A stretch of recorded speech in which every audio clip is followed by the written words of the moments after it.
I'll call this meeting to order at 6 p.m. I want to acknowledge that we are in Treaty 1 territory and that the land on which we are meeting is the traditional lands of the Anishinaabe, Cree, Ojibwe, Oji-Cree, Dakota, and Dene peoples, and the homeland of the Métis Nation. As a council and a municipality, we will continue to work on moving forward in partnership with Indigenous communities in the spirit of reconciliation and collaboration. I'd ask for a motion for the adoption of the minutes, please. Resolved that the minutes of the regular meeting of council held at City Hall on June 26, 2023 be adopted as circulated. That's moved by Councillor Doyle, seconded by Councillor Nichols. All those in favor? And that's carried.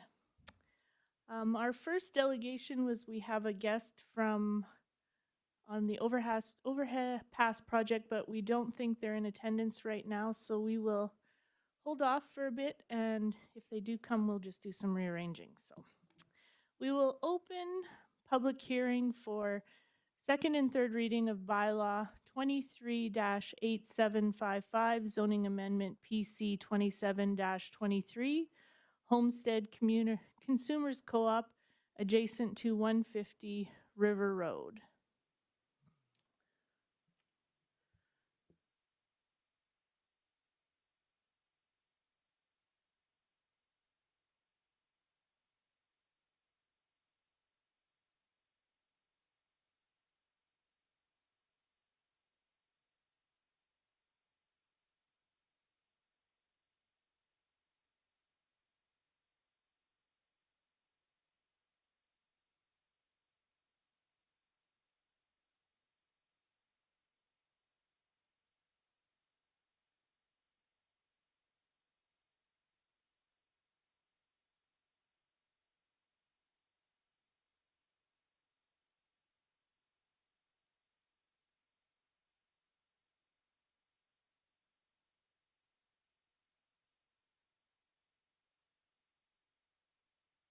Okay, we'll do it.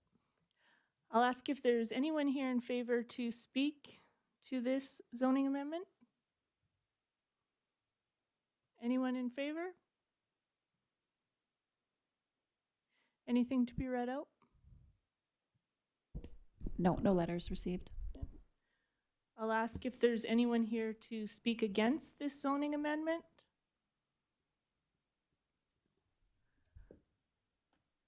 Once again, this is for zoning amendment for 150 River Road. Anyone to speak against?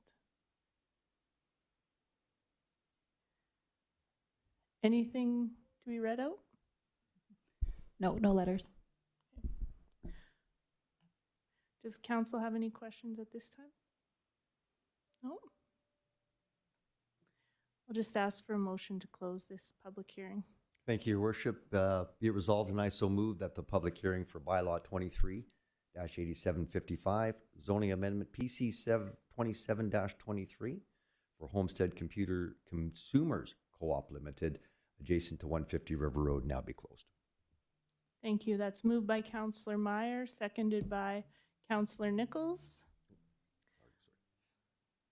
Any questions? All those in favor? And that's closed. Councillor Meyer. Thank you, Your Worship. Okay, Council, in front of you is a second and third reading request. This was for a first reading, which was actually done back in May the 8th of 2023, which commenced the process as defined in the Planning Act and considering the application.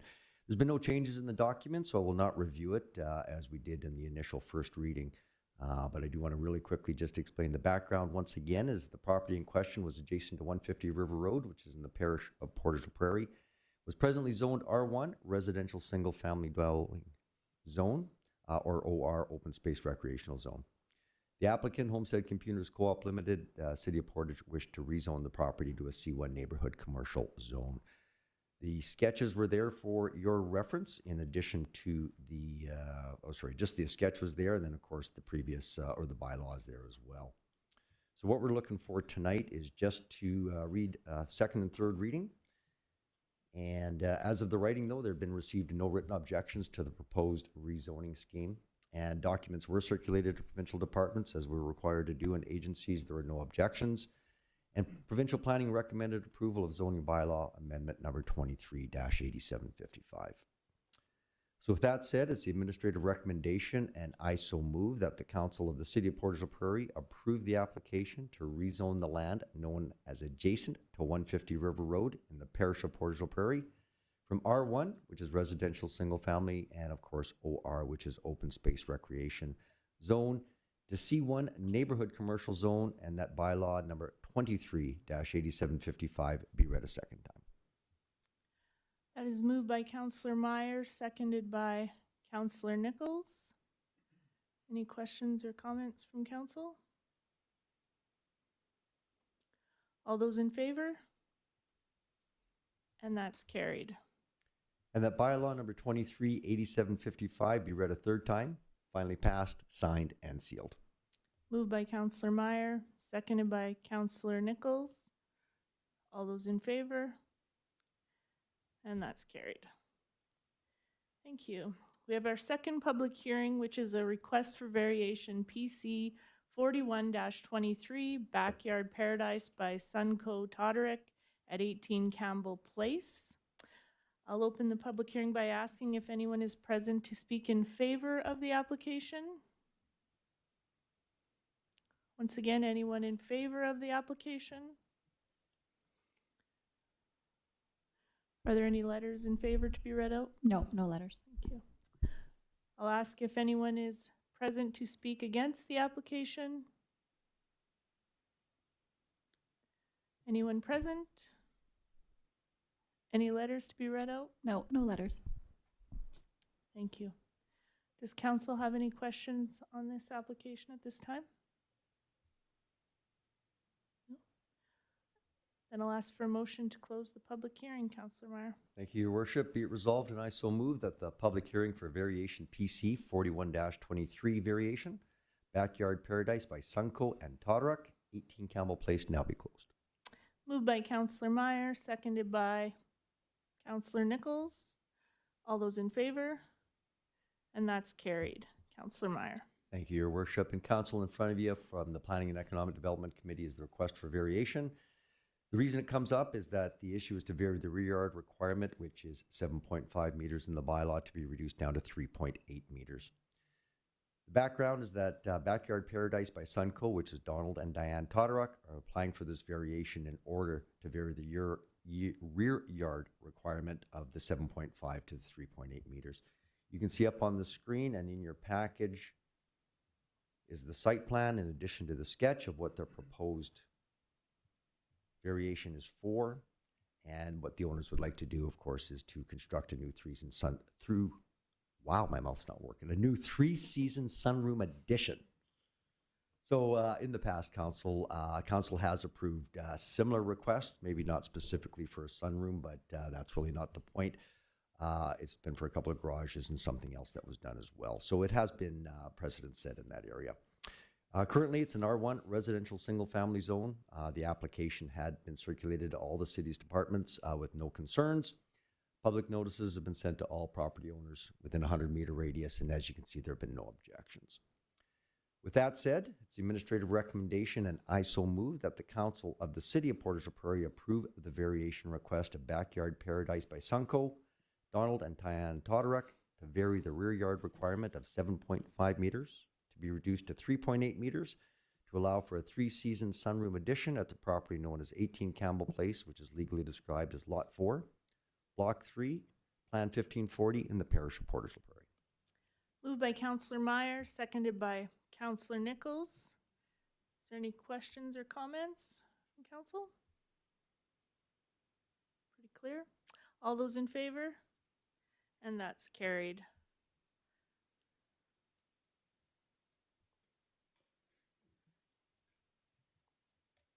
Okay. We have another public hearing for conditional use PC 43-23 100403332 Manitoba Limited for 9 Saskatchewan Avenue West. I'll open the public hearing to ask if there's anyone to speak in favor of the application. Great. If you could just go to the podium and state your name for the record. Oh, do you just have to hit the little speaker button? It should turn green. There you go. Yeah, How's that? that's good. Yeah. Great.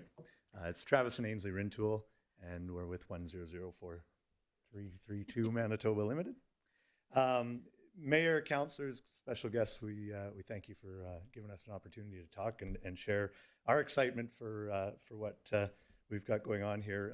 Ainsley and I, we're in our 8th year of calling Portage home, and we love this city. There's so much going on, and you guys know this.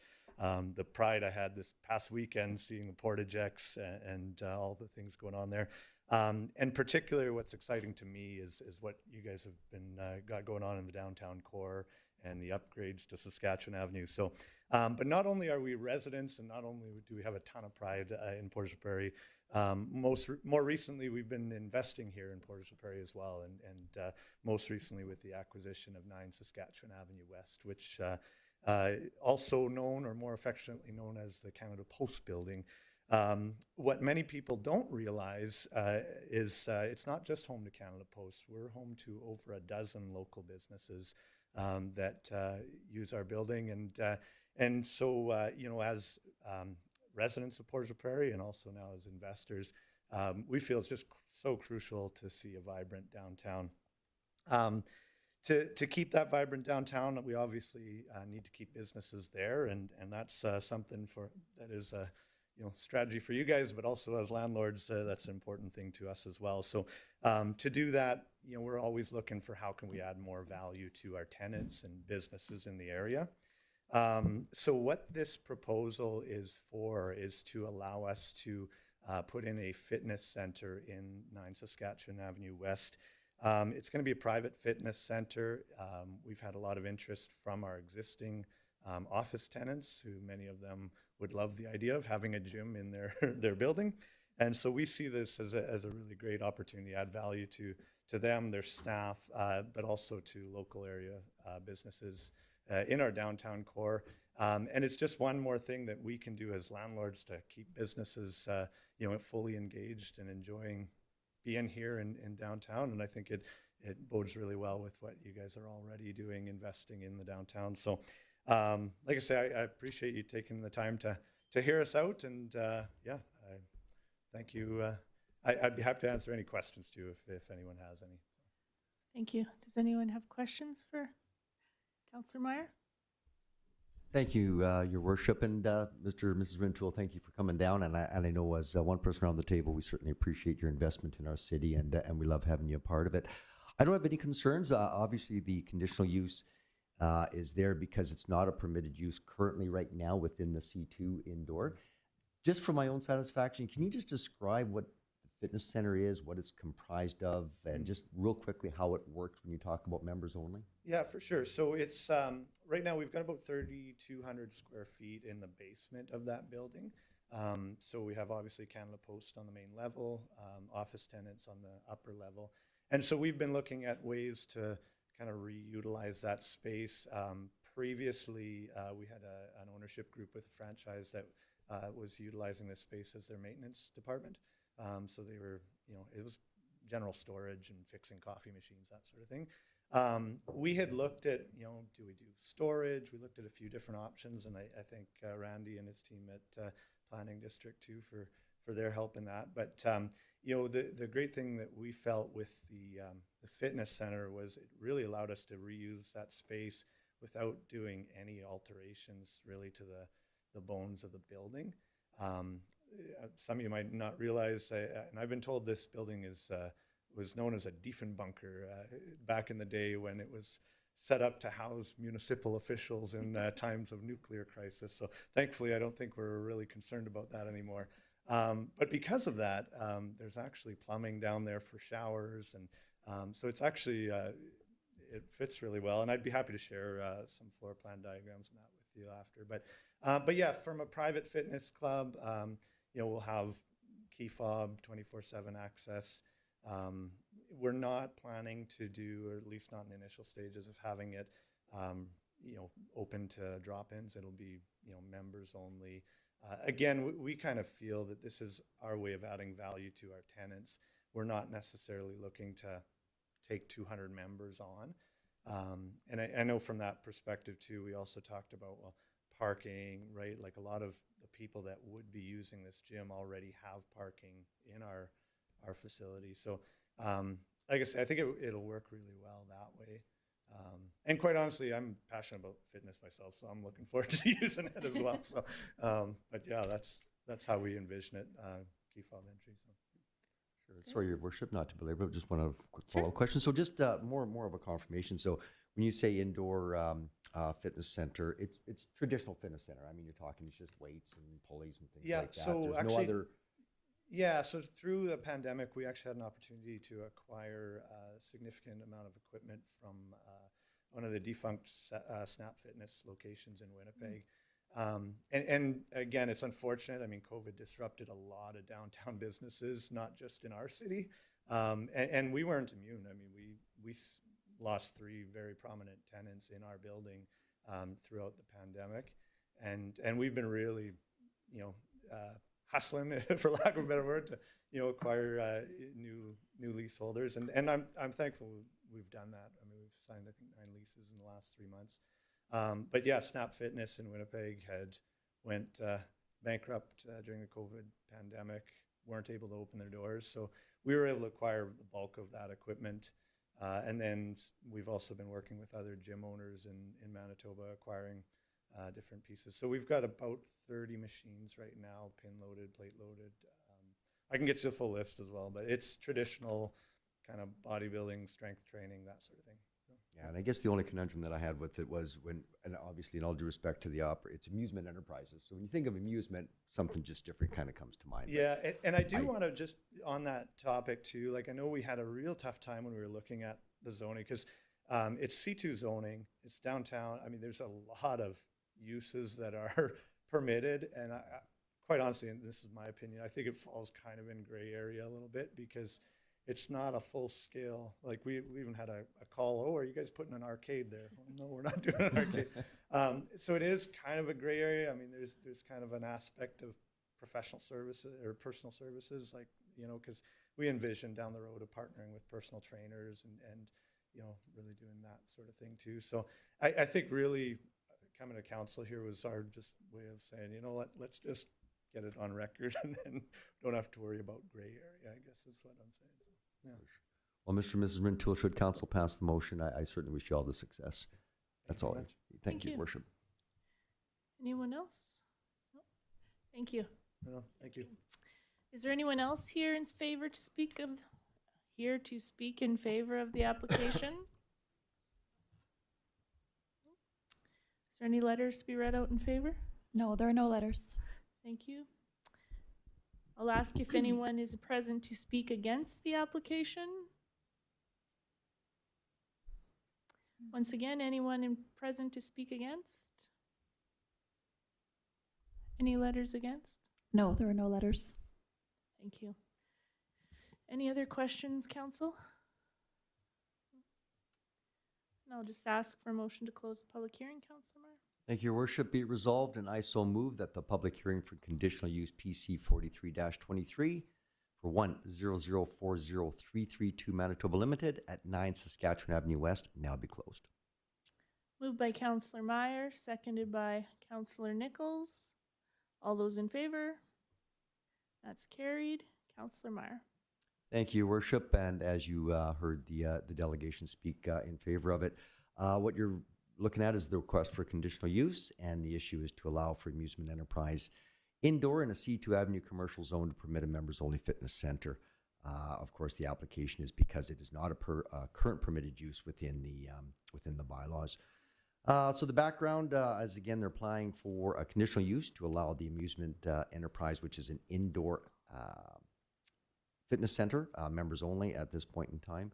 The application was circulated to various city departments, and there's been no concerns. Public notices have been sent to all property owners within a 100-meter radius, and as you can see, there's been no objections. With that said, it's the administrative recommendation, and I so move that the Council of the City of Portage la Prairie approve the conditional use application of 100403332 Manitoba Limited to allow for amusement enterprise indoor in a C2 Avenue commercial zone to permit members-only fitness center at the property 9 Saskatchewan Avenue West, which is legally described as Lot B, Plan 36290 in the parish of Portage la Prairie. Moved by Councillor Meyer, seconded by Councillor Nichols. Any questions from council? I just have a question through planning maybe. I know that this is a conditional use, but is there other requirements that they're gonna have to follow, like with, gyms always have ventilation, all that sort of stuff? Is that already in place? No, well, no, they have to get an architectural set of plans for everything to get approved, once the conditional use goes through, if it goes Okay. through, right? Yeah, so there's more to it. than Yeah, that. there's more to it, they gotta get a building permit and whatnot, get applied for and approved. Awesome, excellent. I think it'll be a nice addition to our downtown core, so. Anyone else? Councillor Meyer? Sorry, thank you, Your Worship. I just want to let council know, I mean, obviously, from my chair, I certainly will support this motion. I think to see any kind of diversity in downtown and to see another business investment that quite categorically should fit already into a C2 central commercial zone. So it's a motion I will be speaking in favor of. Thank you. Sorry, voting in favor of. Thank you. All those in favor? And that's carried. Thank you. Okay, it's in the evening of public hearings. We have another one. So we have public hearing for request for variation extension for PC 44-23 Amont at 18 21st Street Northwest. And I will open the public hearing by asking if there's anyone present to speak in favor of the application. One more time, anyone in favor? Any letters to be read out? No letters. Thank you. Anyone present to speak against the application? One more time, anyone against? Any letters to be read out? No letters. Does council have any questions or comments prior? Then I'll ask for a motion to close the public hearing, Councilor Meyer. Thank you, Your Worship. Be it resolved, and I so move that the public hearing for variation extension PC 44-23 for Amont at 18 21st Street Northwest now be closed. Moved by Councilor Meyer, seconded by Councilor Nichols. All those in favor? And that's carried. Councilor Meyer. Thank you, Your Worship. And in front of your council is simply a request just to extend the original variation that was approved back on August the 18th of 2022. If the individual doesn't act on it, and it does expire, they can actually request a 12-month extension on it. So without getting into the entirety of it, there is the sketch there and the site plan of what the individual wishes to do. And quite simply, it's the ability to be able to put a garage on the back end of it at that point. So really what we're voting today is only for the extension, and the original variation read as the side yard requirement of 1.5 meters to be reduced down to 0.87 meters, and the rear yard requirement of 7.5 meters to be reduced to 2.4 meters. So the applicant has requested an extension to the original variation order, which was passed by resolution number 2022-0115 on August the 8th of 2022. And of course, the copy of the variation order and the drawing is there for your reference. As per the attached original variation order on this matter, administratively, we have no concerns when the application for extension of the original variation order, and as such would recommend approval. That comes from administration. So it's the administrative recommendation, and I so move that the Council of the City of Portage la Prairie approve the request for Landon Amont to extend the original variation order PC 43-22 at the property on 18 21st Street Northwest, which is legally described as Lot 2, Plan 21994 in the parish of Portage la Prairie. Moved by Councilor Meyer, seconded by Councilor Nichols. Any questions or comments from anyone? No? All those in favor? And that is carried. Okay, and our final public hearing, we have a request for variation PC 45-23 for Carrington Property Development and Portage la Prairie Community Revitalization Corporation for 10th Street Northeast. I'll open the public hearing by asking if anyone is here here to speak in favor of the application. If you would come to the podium and state your name for the record. Carla Devlin, President of Carrington Property Developments. Thank you. Did you have a statement or did you just want to answer questions that we might have? I'll first provide you some information based on the application. Perfect. Carrington was the successful bidder. The bid was put forward by the Portage la Prairie Community Vitalization Corp. And we went to, of course, the design aspect. Unfortunately, my draftsperson was misinterpreting your zoning bylaw. And so our bachelor units don't meet the requirement, the minimum requirement.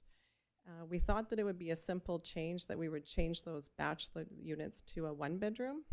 Unfortunately, moving to a 4-plex, because currently designed at a 5-plex, what happens then is we don't meet the minimum requirement. So based on that, we have to ask for the variance tonight. I think that the project would benefit the community, giving 5 affordable housing opportunities. I've been building affordable housing for 23 years, and I can rest assured that when the project is completed, you'll be very happy with the results. So I'm hoping tonight you grant us the variation and we can continue on with the build. Thank you. Thank you.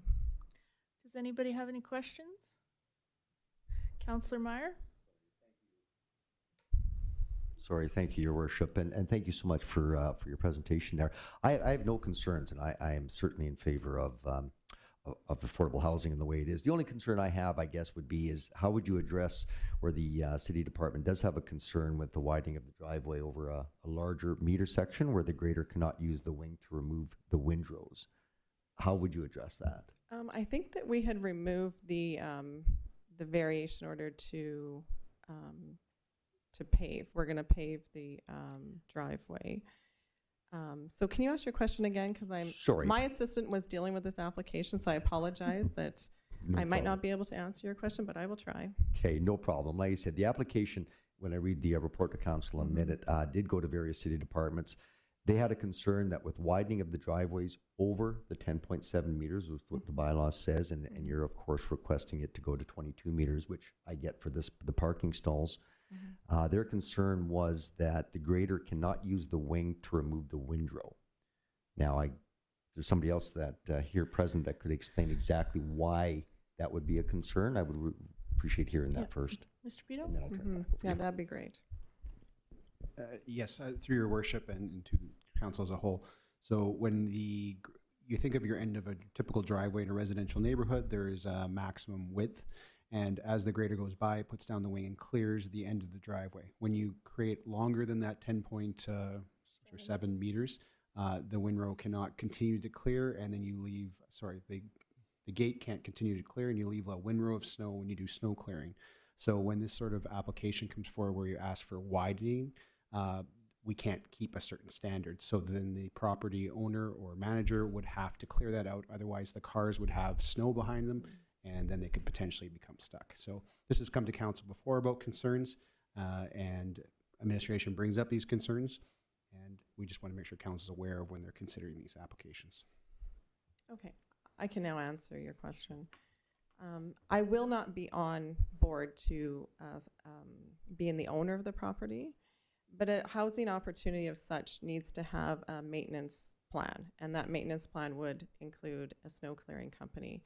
And it should be in their contract that they're removing the snow on the parking lot. And I understand that you'll push it along, but they have to have that in their contract that they would come back and clean that windrow. And they would just have to monitor when you're clearing snow. I have it in several properties in the city that the construction company that does the snow clearing has that in mind. And then they're taking care of those windrows. Thank you. So just further follow-up. So administratively, you don't feel that we'd have an issue with that, putting that into the contract? I don't know if that's really a question for administration as much as it is for the project owner, but.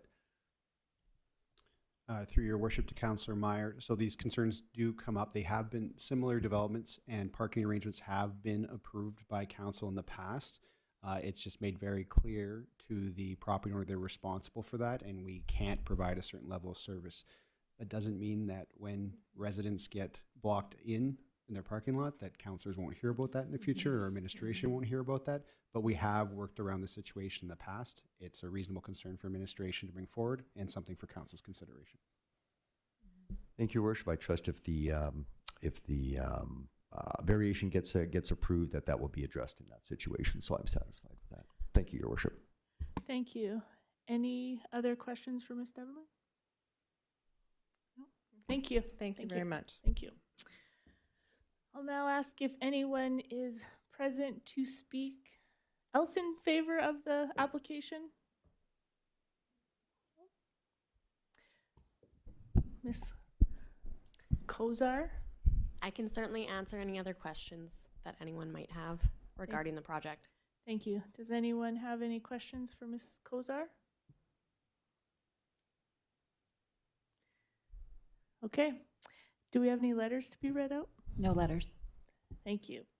I'll ask if anyone's present to speak against the application.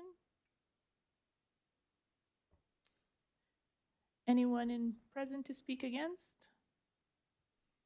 Any letters to be read out? No letters. Thank you. Any more questions or things from council before we move on? No.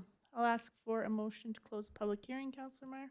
Thank you, Your Worship. Be it resolved, and I so move, that the public hearing for variation PC 45-23, Carrington Property Developments, and PCRC, which is Portage Community Revitalization Corporation for 10th Street Northeast, now be closed. Moved by Councillor Meyer, seconded by Councillor Nichols. All those in favor? That's carried. Councillor Meyer. Thank you, Your Worship.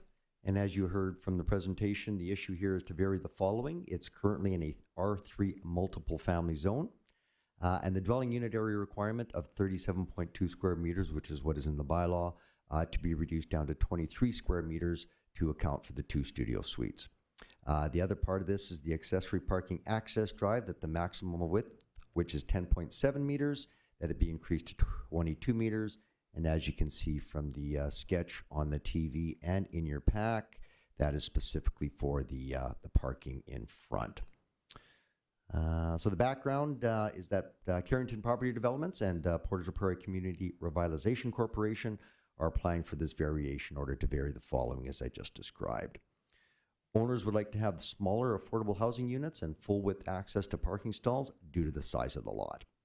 In the past, council has approved similar requests, and both the minutes, 3 of the minutes are there for your reference as well.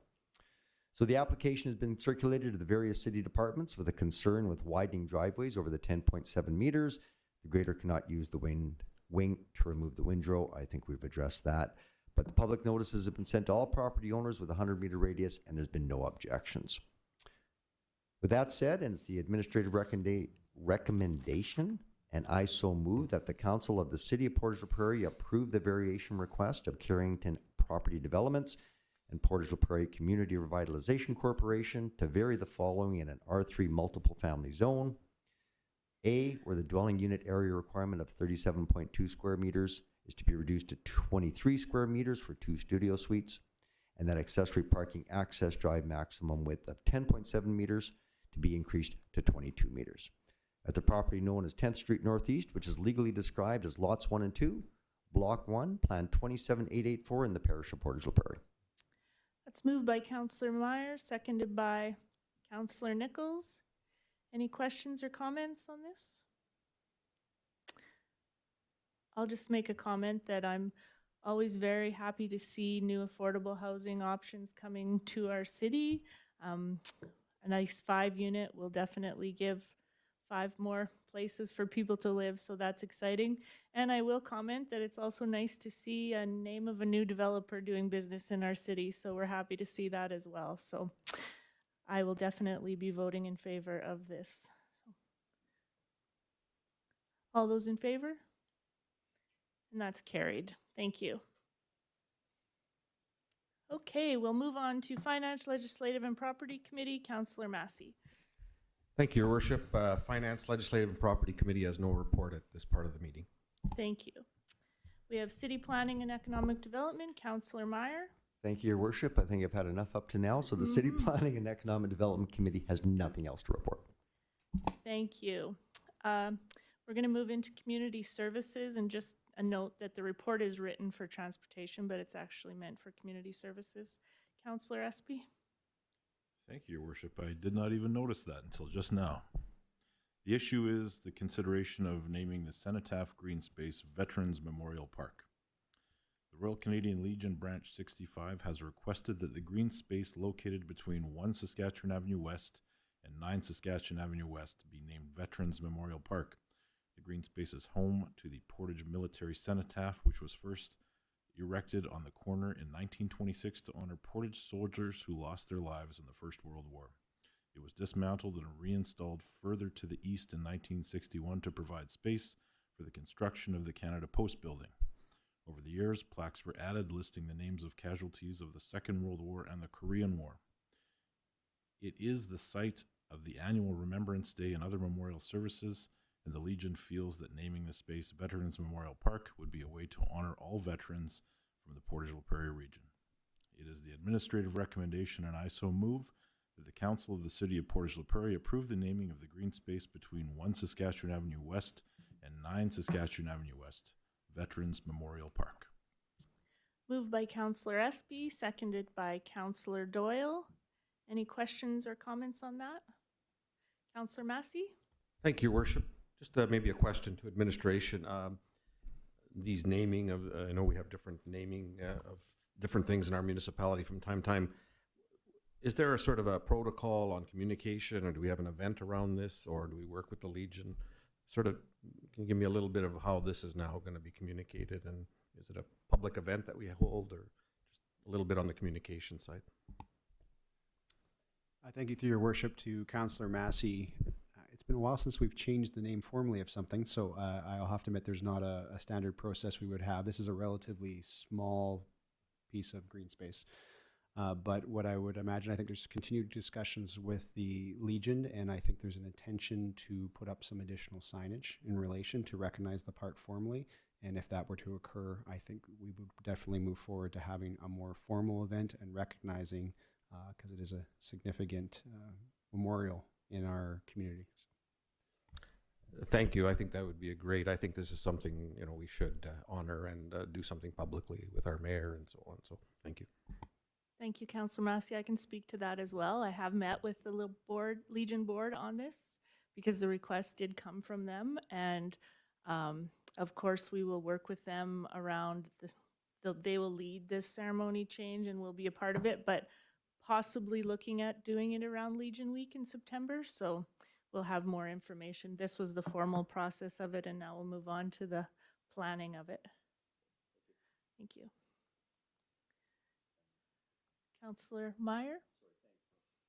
Thank you, Your Worship, and I feel like I'm kind of hijacking the mic all night, but I just really want to speak in support of the, first of all, what the Royal Canadian Legion does within our community and the services that it provides to not only our veterans, of course, of all of the instances that have gone around in the world, and obviously just to our citizens as well. So I fully support this as the name council. When it talks about Veterans Memorial Park, it doesn't significantly specifically specify, that's not the right wording, but one over the other, and that everyone that gave their lives or injuries for any kind of conflict around the world, whether it be from 1926 to 2023, I think would be all respected with this being renamed the Veterans Memorial Park. So I will speak 100% or vote 100% in favor of this. Thank you, Your Worship.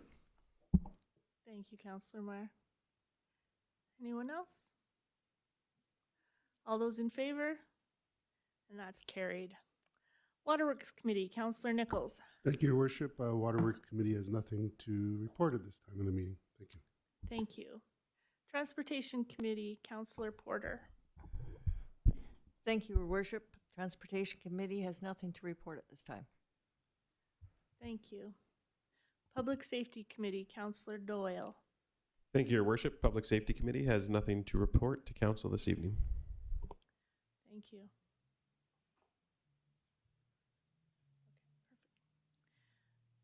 We are moving into deferred business. There's nothing on the agenda, but we actually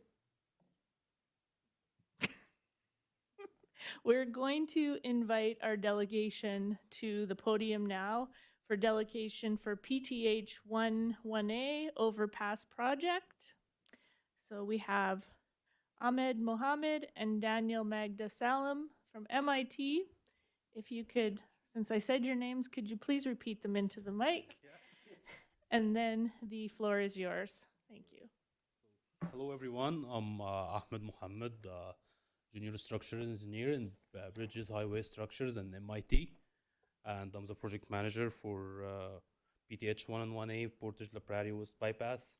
And I have Danielle Magda Salim. She's a construction services engineer. And my boss, she's attending the council with me. I'm just here for moral support. We have a couple of printouts if anybody wants them too. If you just could make sure you use that, we're on YouTube Live, so if you could just speak into the mic when you're speaking. So, Okay. Thank you. Thank you. Yep, we have it on our screens. Yeah, we do. So just at first, I would like to give like the purposes and the needs for the project. So or the sections we have. So one thing is we're replacing PTH 1A overpass, which used to be a single lane for I don't know how many years, but I guess it was closed for some time because of many accidents. So we're replacing it and we're increasing the clearance under from 4.9 to 5.4 meters. And also we're doing some repair work at the CP bridge to increase the lifespan of the structure and provide a smoother service. And also we widened the service road underneath and built a retaining wall in there to allow an entrance or another access for all agricultural equipment. And also we have a third section here where we're reconstructing PTH1 and we're adding longer acceleration lanes, and we're building 2 new roundabouts east and west of the project. And I guess now for where we at or that staging. So we have we break it down in 3 stages. So the first one was actually building the detour and the east roundabout, which happened during October 2022. Currently, we're in stage 2, where we're building the new bridge, building the west roundabout, and hopefully we're planning to end this by November 23, including actually the reconstruction for PTH1 as well. And then we're planning to move on stage 3. We're expecting this to happen in November. And just the difference between stage 2 and stage 3 is that when we're in stage 3, actually the new bridge and both roundabout will be in commission, and also the roadway under the new bridge will be open for traffic. But for under the bridge, we'll be closing 1 lane and allowing 1 lane only until we finish some work with the median barriers and cleaning around. And yeah, I guess we're planning to finish or now projecting to finish at November 2023.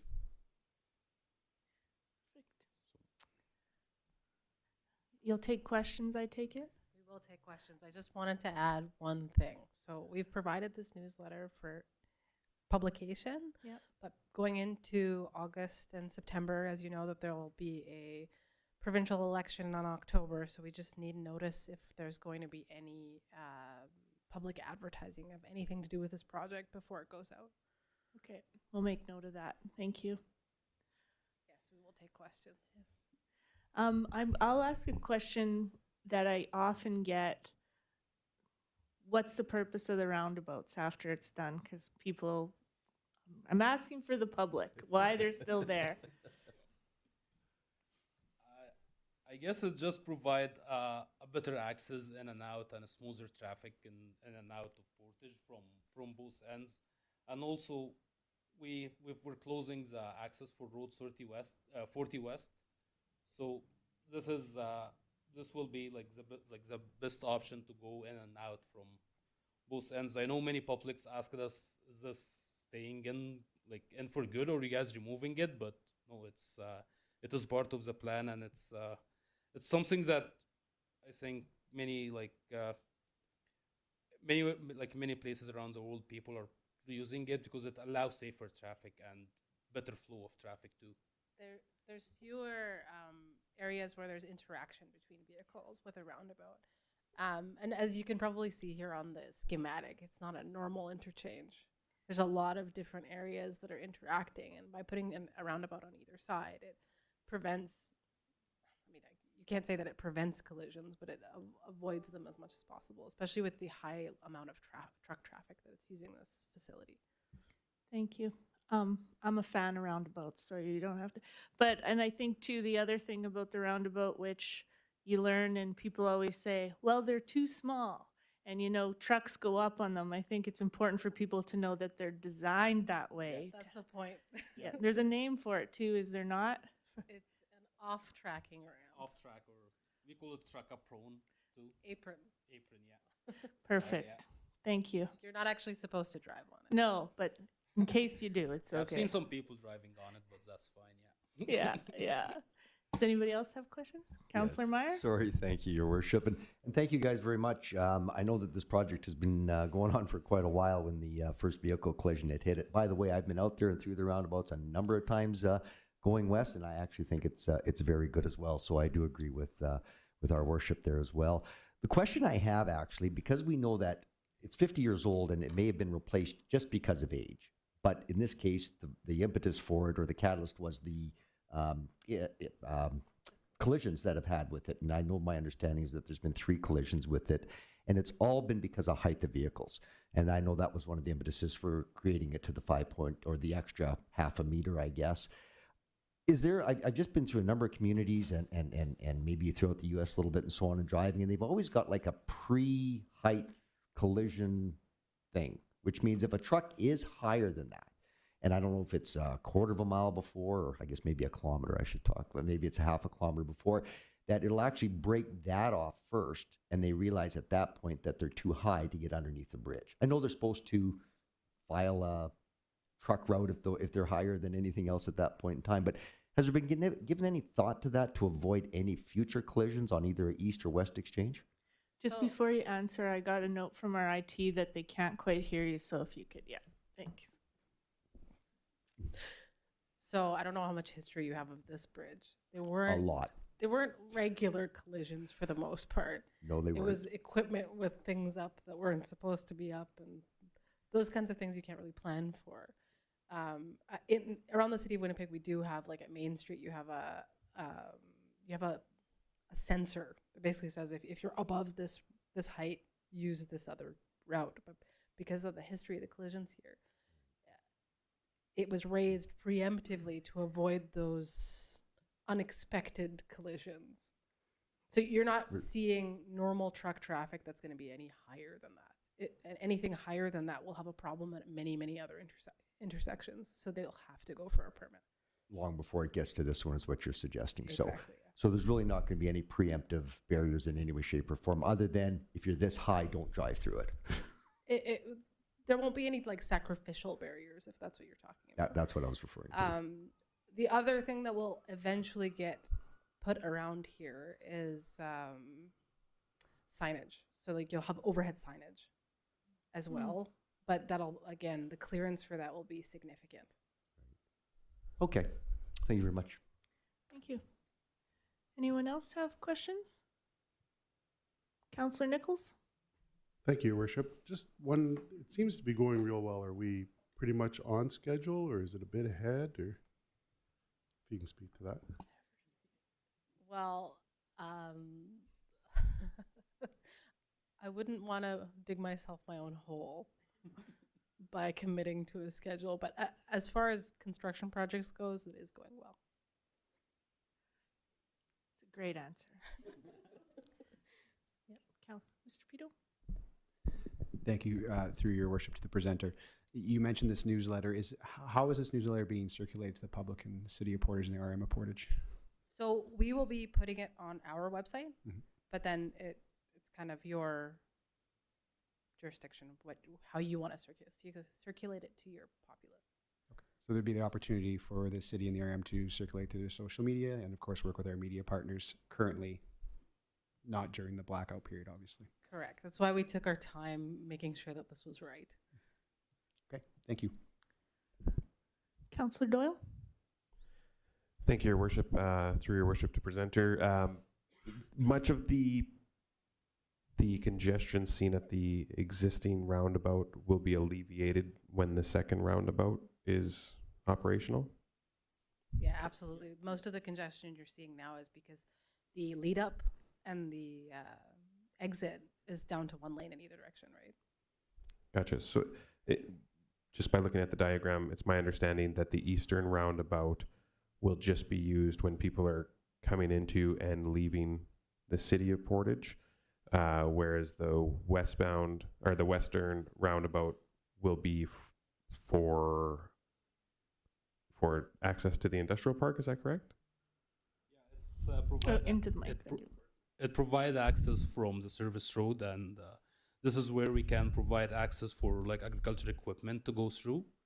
So that's the main reason for the west roundabout. And yeah, any traffic going westbound or towards Brandon, once traffic is open everywhere, they won't need to go through the east roundabout like what happened now.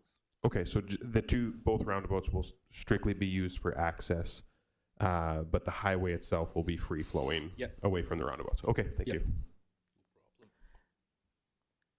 Thank you. I just want to very much thank you for coming and giving us an update. This is a very exciting project for our city and region.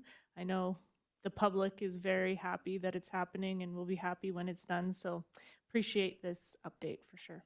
Thank you. Thank you. Thank you for letting us speak. Just a funny aside, we all cheered when Toothless Bridge was finally gone. Yes.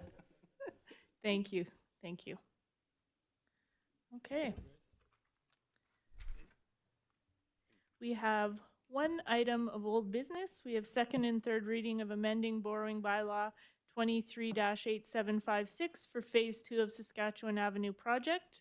And this is Finance, Legislative, and Property Committee, Councillor Massey. Thank you, Your Worship and colleagues. We this evening, another big construction project for our city is to obtain second and third readings for bylaw 23-8756, which authorizes the borrowing for 2023, the second year of the Saskatchewan Avenue project.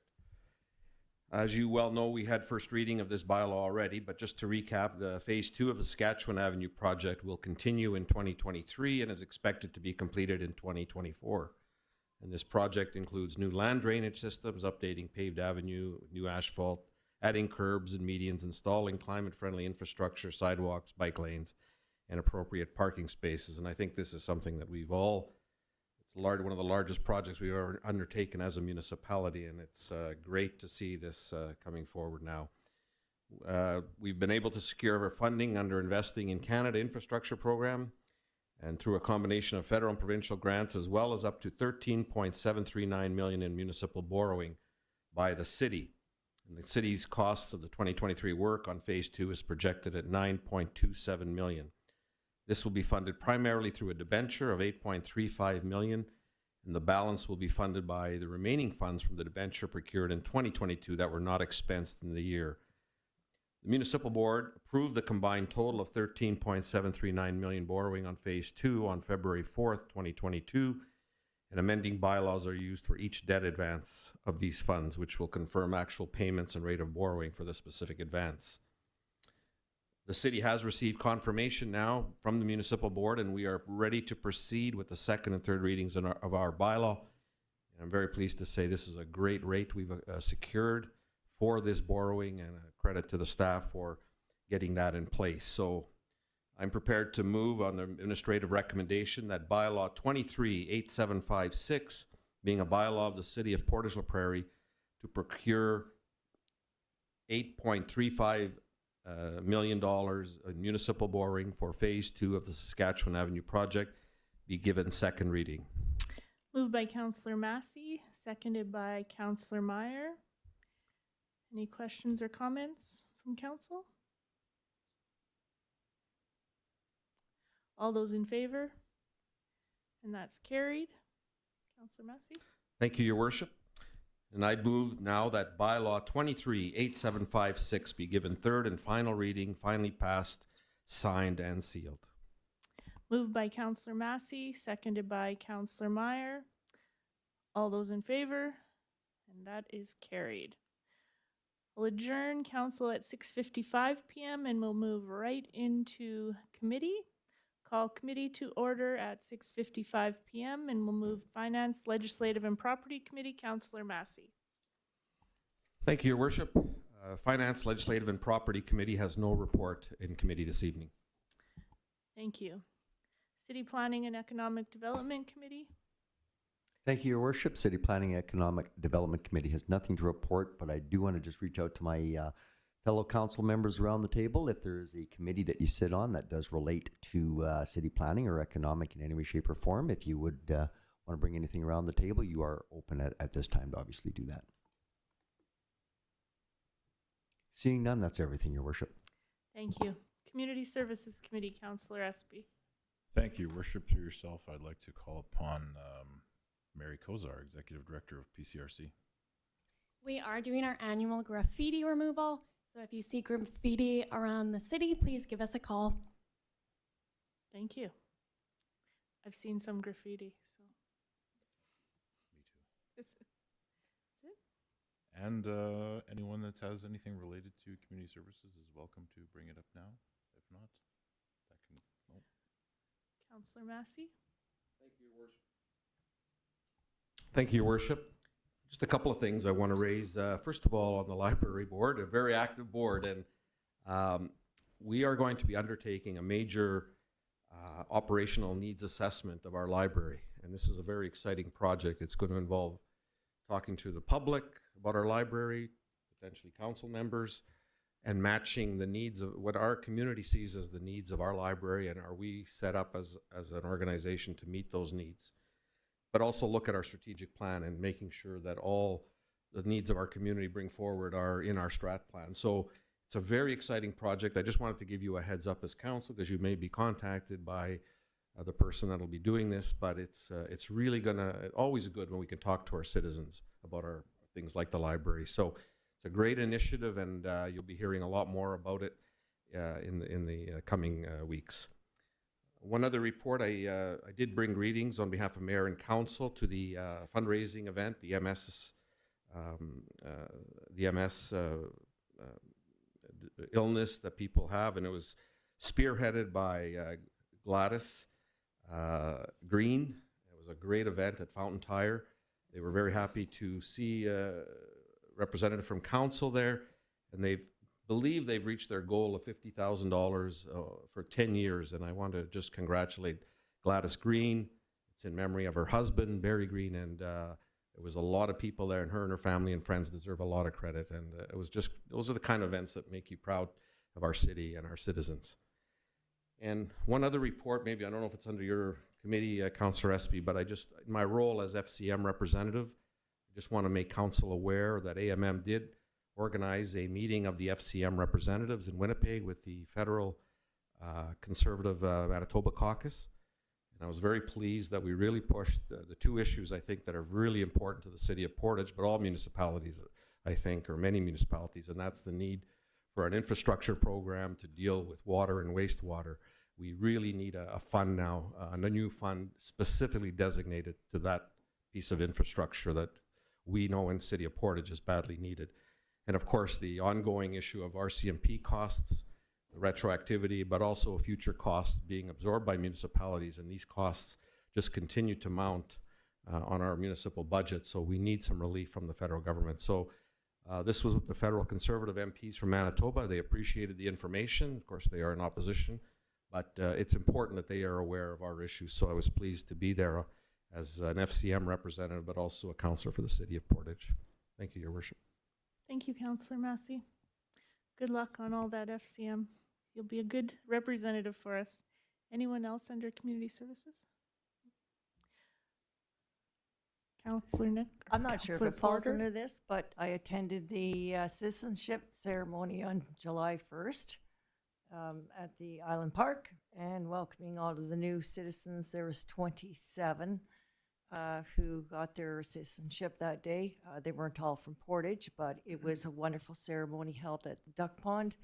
And had a lot of beautiful comments about our city and that they definitely will be back. And they certainly had a full day there with the July 1st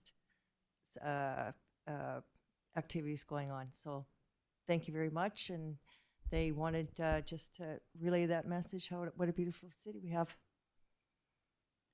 Thank you. Councillor Meyer? Thank you. You know me, when I'm on a roll, I can't stop. I just want to do a shout out, and I'm certainly not going to speak for Councillor Nichols, but I know that he did bring greetings on behalf of the city to the exhibition, the 150th anniversary or the 151st exhibition. And I just want to really give a round of applause to all the organizers. It's a regional event. Not only is it in the city of Portage, but it involves so much of our RM and so much of our city and all the citizens and the tourism that it brings into the city and all the extra hotels and restaurants and so on. It was an incredible event, really, really good weather right up to about the last half hour. But I just want to, again, on behalf of council, to send congratulations to the committee, the organizing the committee, the president, and everybody that really put a really good 3-day event together. And it was really good to see everybody rocking to Doc Walker on Sunday night. So thank you, Your Worship. Thank you. You took the words out of my mouth, Councillor Meyer. I think Portagex definitely had a great year this year. I was lucky enough to be involved in their 150-year parade that they had, that they haven't had a parade for a very long time. I think that we should have more parades in Portage because everybody was happy, whether they're in the parade or on the parade route. So congratulations to them. And then just another shout out to Portage la Prairie for Canada Day events held at the PRRA and all of the groups that were involved. It was another great day of celebration. And thanks to you all who stood in places where I couldn't, and I appreciate the support on that. So it's busy times around Portage. So Councillor Nichols. Thank you, Worship. And I just might add to that we probably had one of the best MCs that I've ever seen. There was a lot of variety to it. There was some costumes, some great ad-libbing, and Councillor Meyer did a wonderful job up there. And he wanted to know, and he wanted everyone to know at that time he wasn't performing as a counselor, but he was performing very well. So thank you. Perfect. Thank you. Anything else, Councillor Espy? Perfect. Waterworks Committee, Councillor Nichols. Thank you, Worship. Waterworks Committee has nothing further in committee tonight. Thank you. Thank you. Transportation Committee, Councillor Porter. Thank you very much. Your Worship, Transportation has nothing to report in committee. Thank you. Public Safety Committee, Councillor Doyle. Thank you, Your Worship. Public Safety Committee has nothing to report this evening unless anyone else around the table has anything to add. I just would maybe make a note of that we're reviving the 9 p.m. routine through our social media that the RCMP started a few months back in our community. So what that is, it's a campaign to just remind our citizens to do their part in protecting their valuables. We don't want to make it easy for criminals to steal from us and take things. So what it is every night at 9 p.m. a message will go out for people to lock your doors, secure your valuables, and report suspicious activities. So if citizens ask you what it's all about, then you can just give them that. We're just trying to all do our part. Thank you. Sorry, I did have one thing to add. The RCMP now has an online reporting platform for anything minor that you may in the past have decided not to contact the RCMP about, like stolen property, what have you. In the event of an emergency, please still call 911. But if you'd like to report that your bicycle was stolen or any of your personal property was stolen, you now have the option of going on the RCMP's website and reporting it online. They will get back to you within the following days. So that's a new option that they do offer. Awesome. Thank you. And just on the 9 p.m. routine, it goes out on Facebook, Instagram, Twitter, and LinkedIn. Awesome. Councillor Meyer.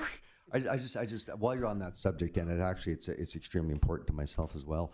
You're talking about the app, and I know that there's a certain level of apathy sometimes around town, and I certainly hope the media will pick up on this, that when people are a victim of a crime, whether it be a broken window or whether it be a broken garage or a broken-in vehicle, we sometimes fail to report it because we have this apathy that sometimes, they're not going to do anything about it anyways, which is not true.